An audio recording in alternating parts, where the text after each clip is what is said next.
우리가 있는 곳이 달라질 때가 있잖아요. 우리가 살고 있는 환경이나 상황이 달라질 때가 있잖아요. 뭐 예를 들어서 전학을 간다든지 직장이 바뀐다든지 이사를 한다든지 환경이 바뀔 때가 있어요. 그때 뭐부터 해요? 왜요? 새로운 환경에 없으니까 적응해야 되니까. 맞아요. 너무 정답인데. 아니, 맞아요.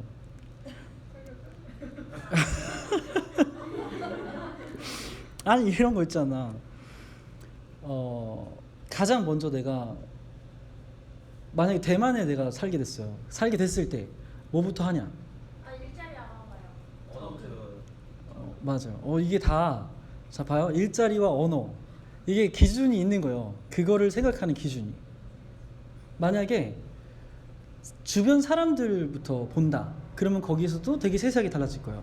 사람들을 볼 때 누구를 따라가야, 누구와 친해져야 내가 일을 효율적으로 할 수 있을까, 아니면 일자리를 찾을 수 있을까, 이렇게 보는 사람도 있고, 사람들을 처음에 봤을 때 누구를 봐야 내가 조금 더 내 마음을 나누고 내가 좀 편안할 수 있을까, 이렇게 기준을 잡을 수도 있고, 우리 각자가 뭔가 새로운 환경에 처했을 때 먼저 하는 것들이 있을 거예요.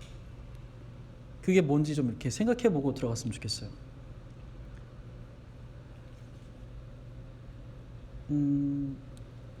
직장이라면 저 사람은 내가 욕 안 먹으려면 조심해야겠다.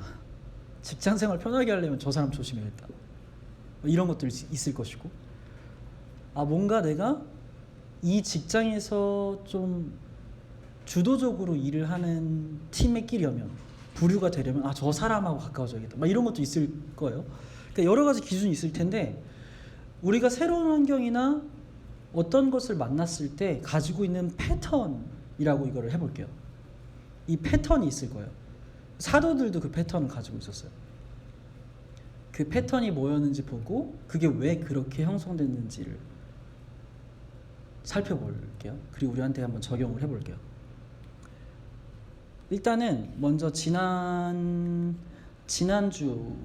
봤던 본문을 짚고 넘어가 볼게요. 사실 바울하고 바나바가 되게 선교를 하고 있어요.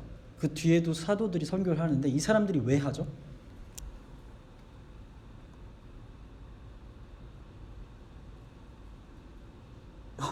왜 할까? 네, 왜 그렇게 살까요? 맨날 제가 답을 가지고 맨날 질문해가지고, 예수님이 가르쳐 주신 대로 살기 위해서 그렇게 산다고 봐도 돼요. 예수님이 가르쳐 주신 대로 사는 거예요, 사실. 그래서 사도들이 자기들이 보기에 좋은 대로 산 게 아니에요.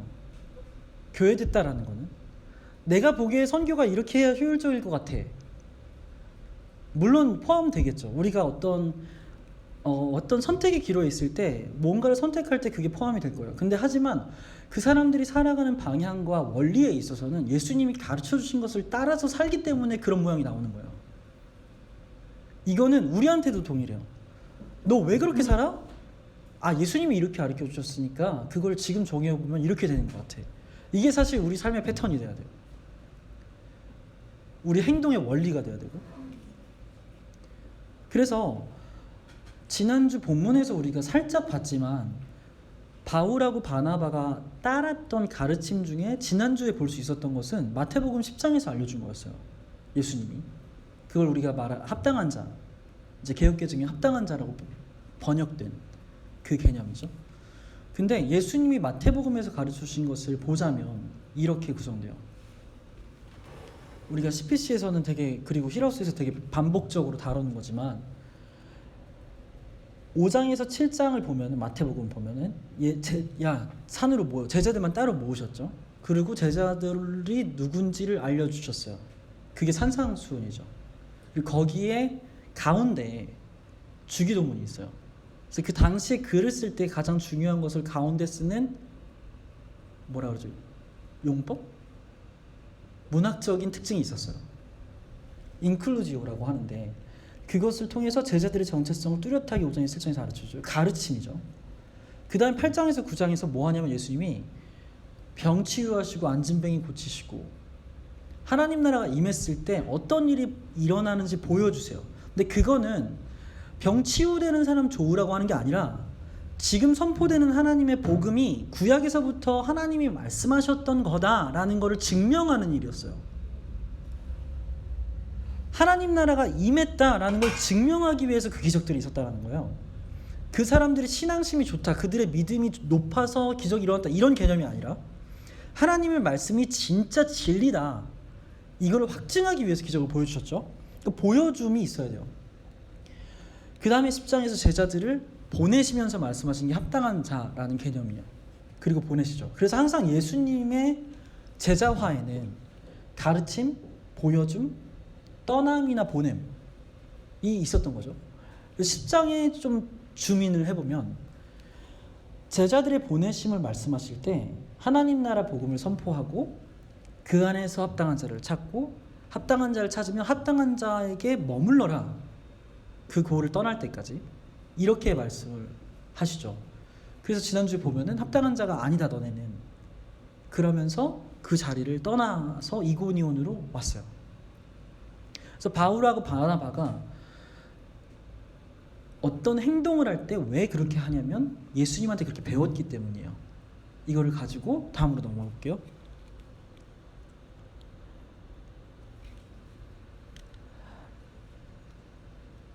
여기서 말하죠.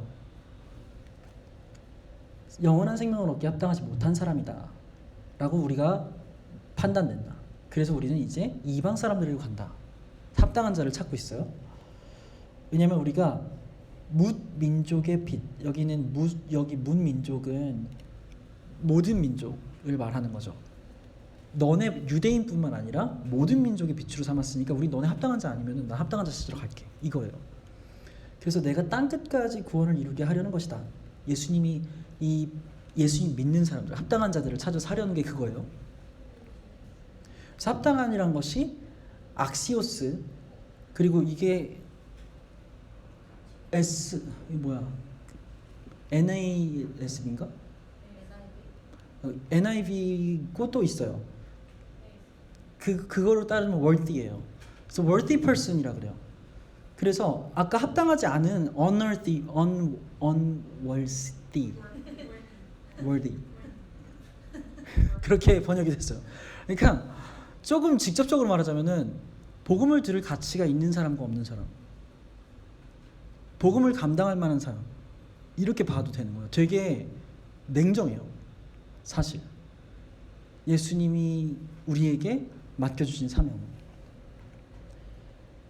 그리고 사도행전 그 합당한 자 끝에 보면 51절? 이게 아닐 텐데 15절일 것 같은데 바울과 바나바는 그들의 발에 먼지를 떨어버리고 이고니온으로 갔다라고 말을 하는데 마태복음 14장에 보면 누구든지 너희를 영접하지 않거나 너의 말을 듣지 않거나 이거 예수님이 하신 말씀이죠.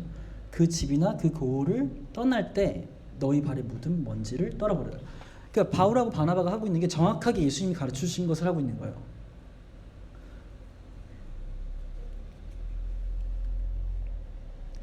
바나바 베드로가 아닌데 참 바울하고 바나바는 예수님께 배운 대로 살아갔던 거죠.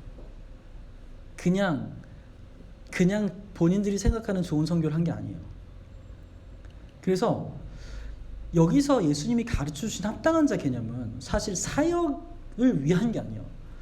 뭔가 교회 공동체를 만들기 위한 게 아니라 예수님을 믿는 사람의 삶의 스타일이에요. 이게 전제돼서 가야 돼요. 우리는 예수님이 가르쳐주신 어떤 교회 정체성을 볼 때 이거는 어떤 방법론이야 라고 이해할 때가 많아요. 근데 그게 아니에요.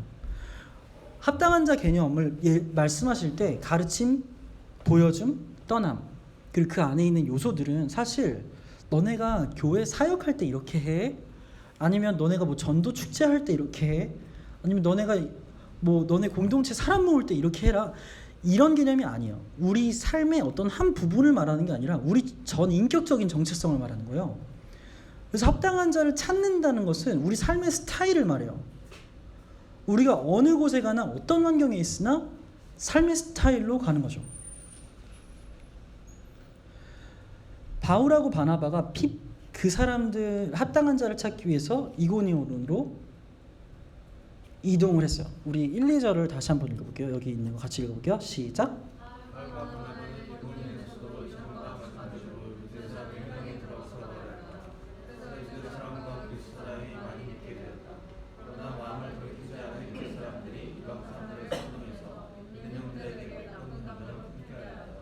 아멘.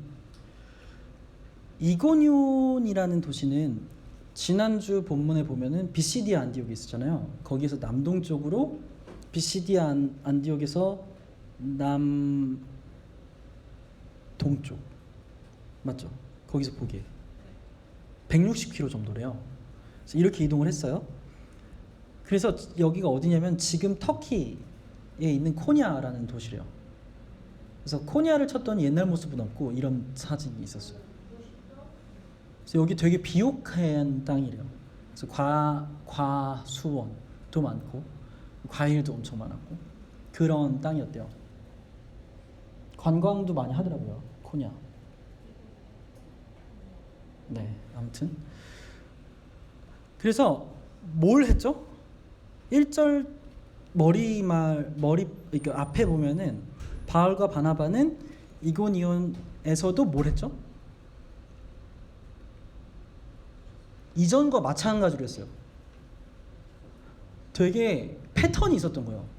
바울과 바나바의 패턴이. 이전과 마찬가지로 뭘 했죠? 회당이 들어갔어요. 이게 되게 재밌어요. 바울의 방법이에요. 당시에는 유대인들이 10명 이상만 있으면 무조건 회당이 있어야 돼요. 바울은 그걸 노린 거예요. 먼저 유대인에게 전하고 그 다음 이방이라고 예수님 말씀하셨으니까. 그래서 계속 그 패턴을 가지고 어디에 있든지 회당을 찾아갔던 거죠. 왜 그랬을까? 왜 회당을 갔을까? 설교하길 좋아했을까?가 아니죠. 우리가 봤듯이 예수님이 합당한 자 찾으라 그래서 합당한 자를 찾기 위해 회당을 이용한 거예요. 뭔지 알겠죠?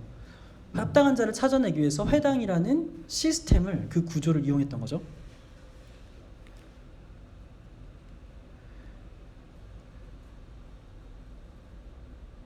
우리가 교회로 살아간다는 건 사실 예수님의 제자가 탄생한다 이렇게 말해요. 교회가 탄생한다. 우리가 계속 하는 말이잖아요.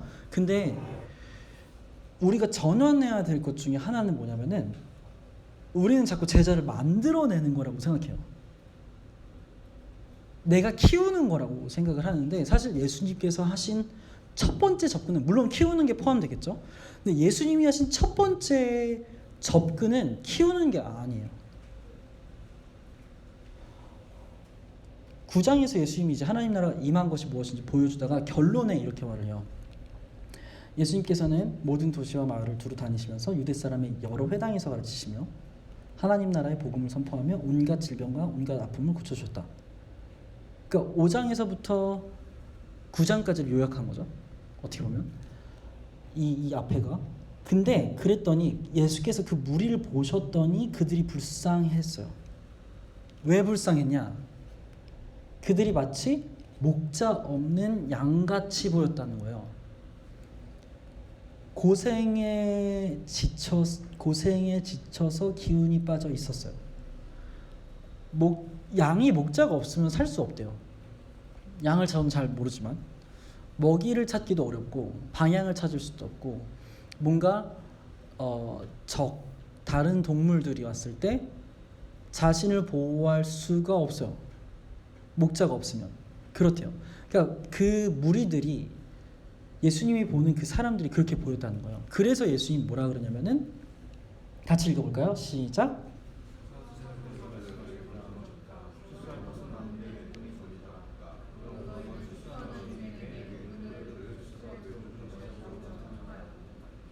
아멘. 그래서 말씀하신 거예요. 우리가 성경을 읽을 때 접속사는 되게 중요해요. 그래서 그래서는 이 앞에 게 이유가 되겠죠. 그 사람들이 목자 없는 양처럼 보여서 제자들한테 말한 거예요.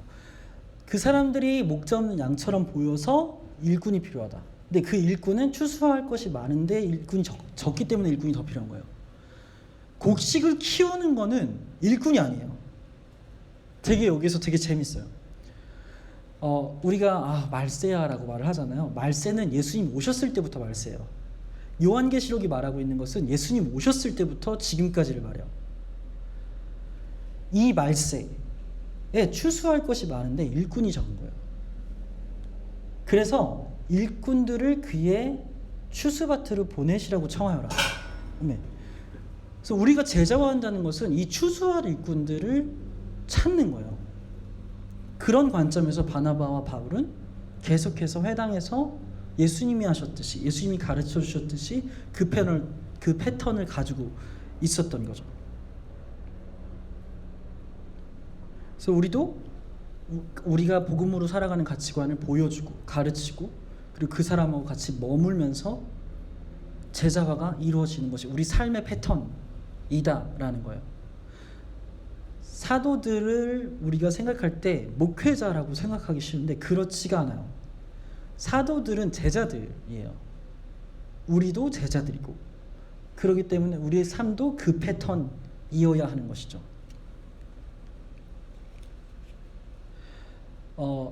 우리가 계속 플랫폼 그래요. 근데 여기서 우리가 플랫폼이란 단어를 잠깐 말해보자면 회당 같은 거예요. 바울에게 있어서 플랫폼은 우리가 눌러 살려고 플랫폼에 가잖아요. 우리가 집으로 갈 때 들르는 게 플랫폼이에요. 플랫폼은 내가 가진 목적을 돕는데 그 목적이 있어요.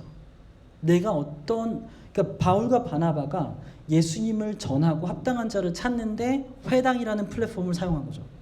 왜냐하면 당시에 디아스포라 유대인들이 그때 말하는 전국에 있었는데 10명 이상만 되면 무조건 회당이 있었단 말이에요. 그러면 그 사람들을 확인하기 위해서는 회당에 가는 게 가장 적합한 플랫폼이었던 거예요. 바울과 바나바가 가진 은사나 그들의 성향으로. 그러면 우리도 생각을 해봐야 되는 거예요. 우리가 어떤 플랫폼을 가져야 되냐. 지금 오늘날 우리가 살아가고 있는 요즘의 플랫폼이라는 단어가 굉장히 사업적으로 쓰여요. 왜냐하면 페이스북이 플랫폼을 깔았다. 그리고 유튜브도 플랫폼 시스템이다. 그리고 넷플릭스도 플랫폼이다. 이렇게 말을 하기 때문에 플랫폼을 되게 복잡하게 생각하게 되는데 원래 원리는 뭐냐면은 목적을 위해서 플랫폼을 까는 거예요. 그리고 이 플랫폼은 언제든지 바뀌죠. 내 목적에 따라서 플랫폼은 잠시 있는 거쳐가는 곳일 뿐이에요. 그래서 사도들마다 그 사용했던 플랫폼이 달라요. 예수님이 가르쳐 주신 것을 살아내기 위해서 사용했던 플랫폼이. 우리가 가는 플랫폼을 개인적으로도 그렇고 어떻게 공동체적으로 그렇고 그렇게 접근이 돼야 되는 거죠.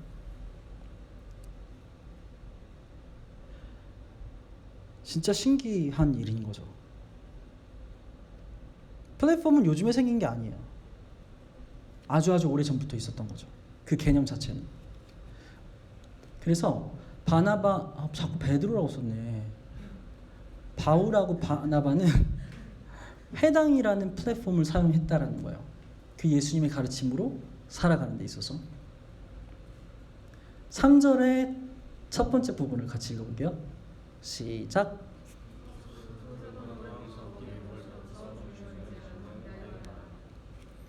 오랫동안 머물렀대요.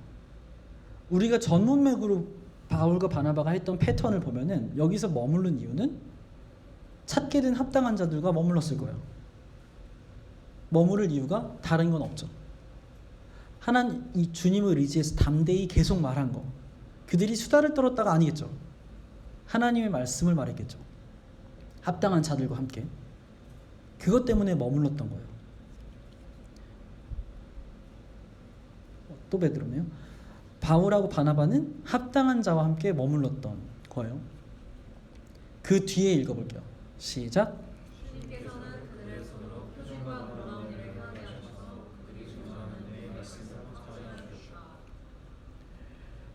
이게 되게 재밌어요.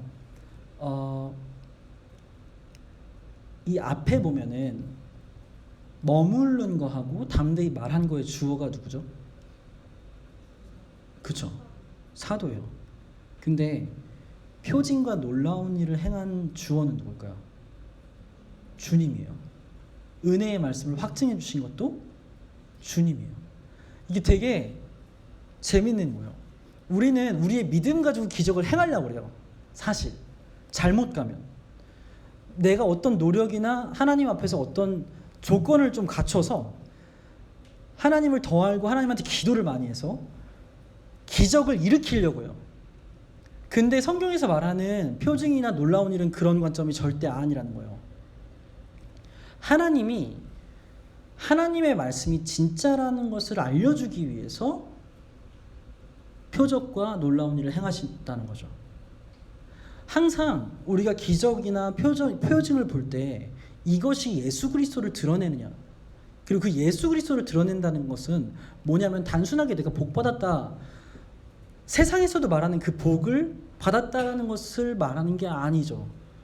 하나님이 태초부터 어떻게 역사하셨고 지금까지 예수 그리스도를 우리에게 주신 것이 어떤 의미인지가 드러나는 것이 그 기적과 놀라운 일이어야만 해요. 그래서 어떤 기적이나 놀라운 일들을, 초자연적인 일들을 볼 때 만약에 내 개인적인 복으로 가져오면 그건 굉장히 위험한 일이에요. 나를 죽이는 게 아니라 교회를 죽여요.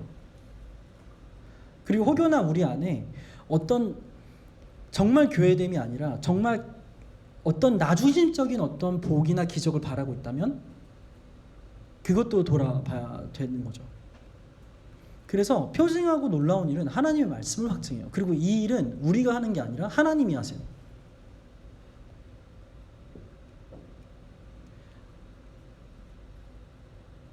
넘어가 볼게요. 4절에서 7절을 같이, 4절에서 5절을 읽어볼게요. 시작.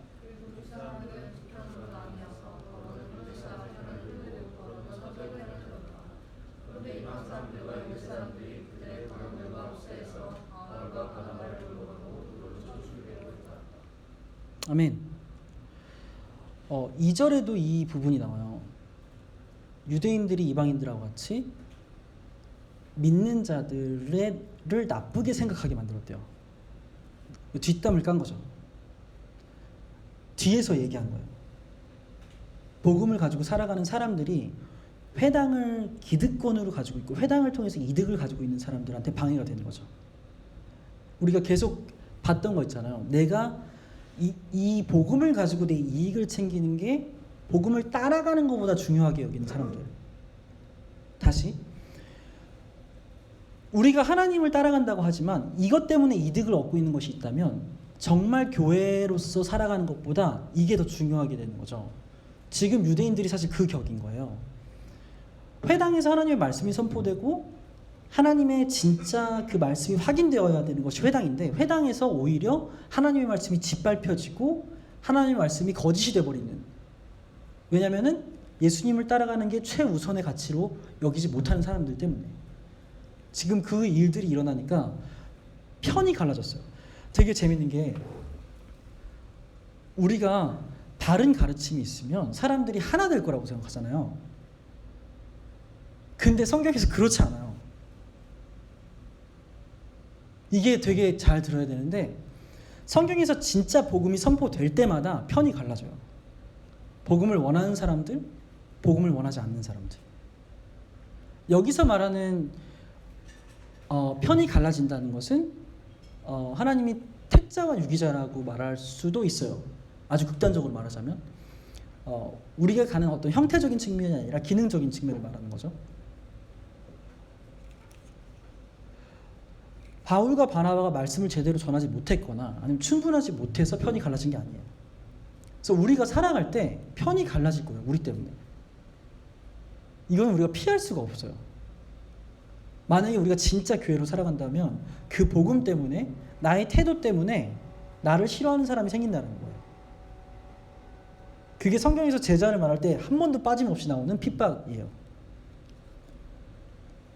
그래서 이방 사람들하고 유대 사람들이 그 지역사회, 지금 코냐겠죠? 그 코냐의 지역 사회에서 영향력을 끼치는 지도층까지 합세시킨 거예요. 우리가 수도권에 있잖아요. 고양동이 수도권인가요? 네. 그렇겠죠? 안양도 수도권이겠죠? 아니야?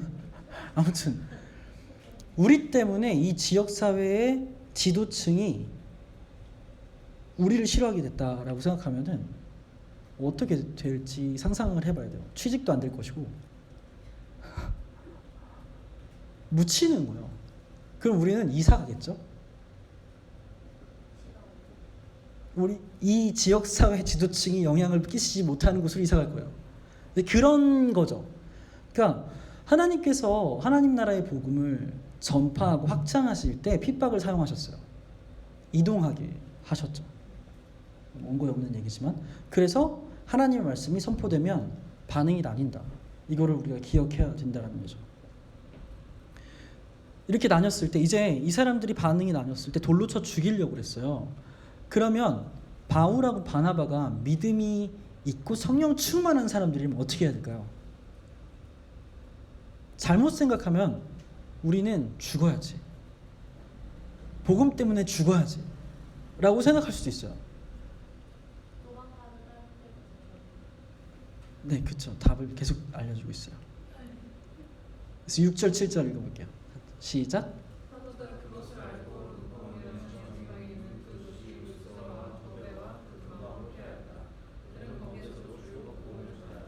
피했어요. 만약에 우리가 진짜 율법주의적으로 생각하면 야 거기서 죽어야 될 거 아니야 너 이렇게 정죄할 수도 있는 것이야. 근데 바울과 바나바가 피했다라는 거예요. 죽음을. 이 우리가 교회로 살아간다는 거는 극단적이지 않아요. 되게 지혜로워야 돼요. 가서 죽자. 이거는 하나님을 굉장히 왜곡하는 거예요. 하나님이 우리한테 너 가 죽어 이러라고 구원을 주셨을까요? 이슬람들은 그렇게 하죠. 근데 우리 하나님은 그렇지 않아요. 물론 사도들은 다 순교당했어요. 근데 불나방처럼 불에 뛰어들어서 죽지 않았어요.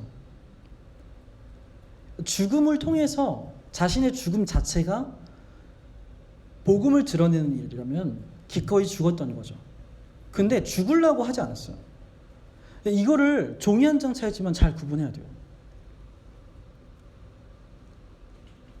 제 친구 중에 학부에서 지금 목사님이신데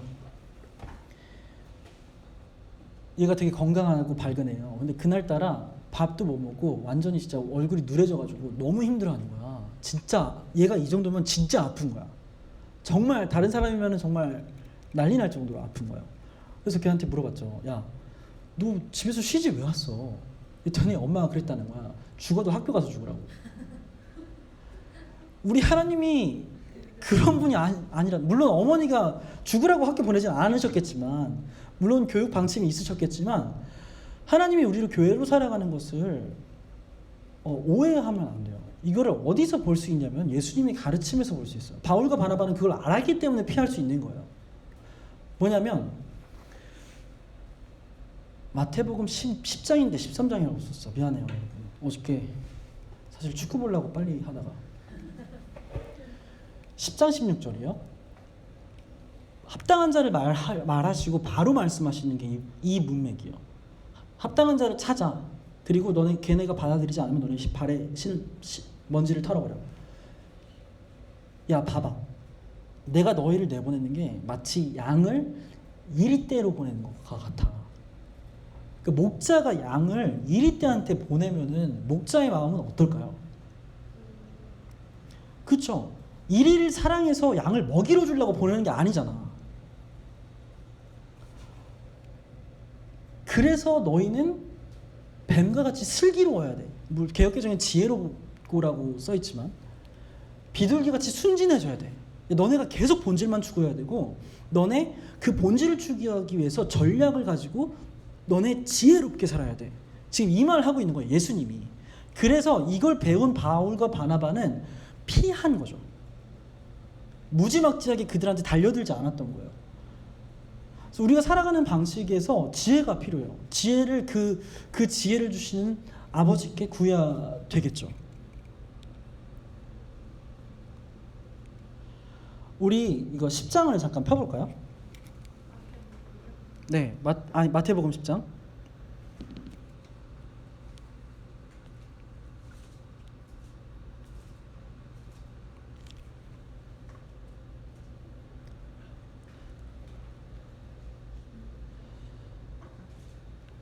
비둘기같이 순전해져라 라고 말하고 그 다음부터 쭉 너네가 겪을 일이 이런 거야 라고 알려주세요. 뭐냐면은 야, 사람들을 조심해.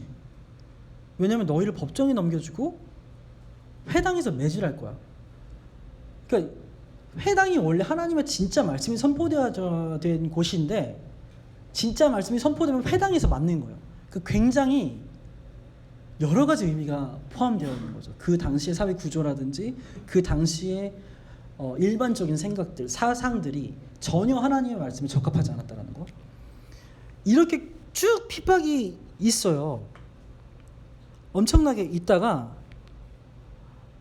이렇게 말을 해요. 25절을 같이 읽어볼게요. 찾으셨어요? 시작. 제자가 제 스승만큼 되고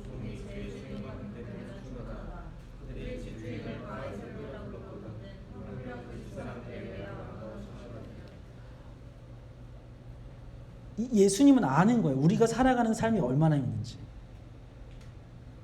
그래서 그렇게 우리를 바라볼 때, 교회를 바라볼 때 예수님의 심정이 어떤지 알기 때문에 우리가 끝까지 살아갈 수 있는 거예요. 예수님은 우리를 죽으라고 보내지 않으세요. 죽기까지 힘든 거를 알면서 보내셨어요. 하지만 그렇지만 보내실 때 심정은 너무나 안절부절하지 않지만 우리로 따지자면은 되게 어쩔 줄 모르는 심정이시라는 거죠. 그 사람들이 집주인인 나한테 쌍놈이라 그랬어. 바알세불, 그 당시에 바알세불은 완전 최고치의 욕이었을 거예요. 그러니까 예수님이 그러는 거예요. 야, 너네가 가면은 그 사람들이 원래 집주인인 나한테 쌍놈이라 그랬는데 우리 집에 사는 너희들한테는 뭐 어떻게 하겠냐, 이 말 하고 있는 거예요. 나보다 더 너네는 힘들 것 같아. 힘들 거야. 지금 예수님이 이 말씀하고 계신 거예요. 그리고 바로 그 다음 단락 제가 읽어볼게요. 그러므로 너희는 그들을 두려워하지 말아라. 그러므로래요. 그러면서 쭉 가고 29절부터 같이 읽어볼게요. 시작.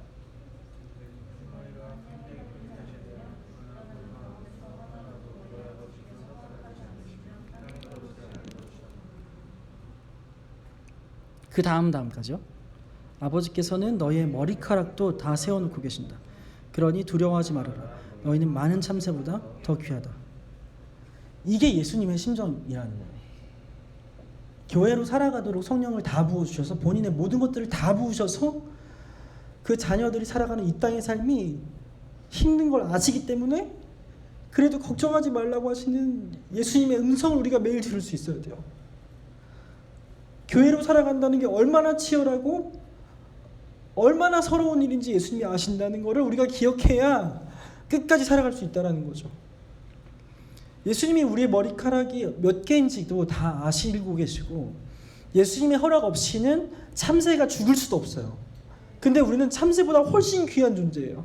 그런 귀한 존재들을 아버지의 뜻으로 인해서 우리가 이 땅 가운데 살아가게 하시는 그 아버지의 심정을, 그 예수님의 심정을 알아야 우리가 교회로 살아갈 수 있어요.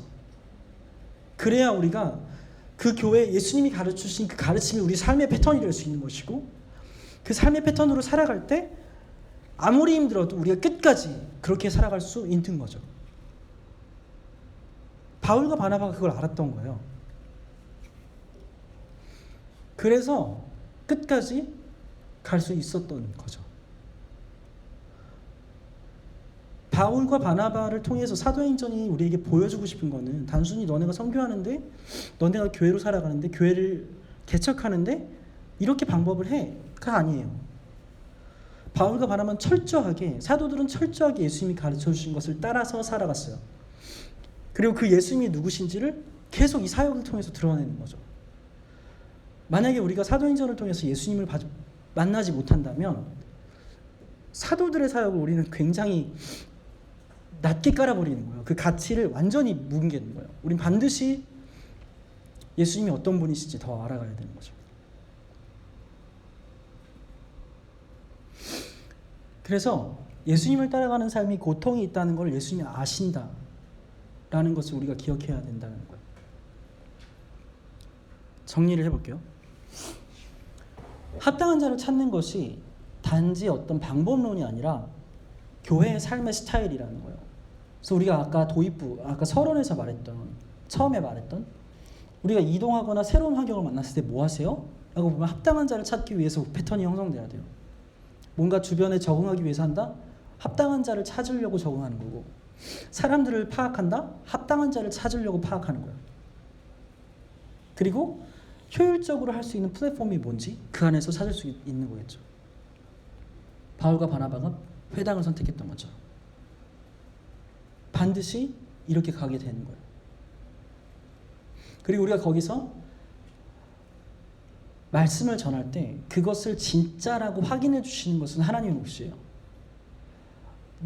저도 그래요. 우리가 힐하우스로 가고 있고 계속 설교 준비를 하고 우리가 서로 가르치고 뭐 이런 모든 것들 가운데 이거 진짜인 것을 내가 어떻게 증명하지? 이 고민 때문에 스트레스가 엄청나요. 사실 이게 진짜라면 우리가 엄청나게 에너지가 넘쳐야 되는 거 아니야? 진짜라면. 근데 성경에서 말하는 하나님 나라 특징이 그렇지가 않아요. 우리가 보기엔 빠르고 양이 많아야 되는데 성경에서는 단 한 번도 하나님 나라를 그렇게 말한 적이 없어요. 그게 또 우리한테 위로이죠. 그래서 우리가 또 자기 부인을 할 수 있는 것이고, 하나님 말씀이 선포되면, 우리를 통해 선포되면 무조건 반응이 있다는 거예요. 그리고 그 반응은 다 좋지 않아요. 다 좋으면 그건 의심하고 봐야 돼요. 반드시 반응은 나눠요. 그리고 그렇게 살아가는 삶이 고통이 있다는 걸 예수님이 아신다는 것을 기억해야 하는 거죠. 같이 기도했으면 좋겠어요.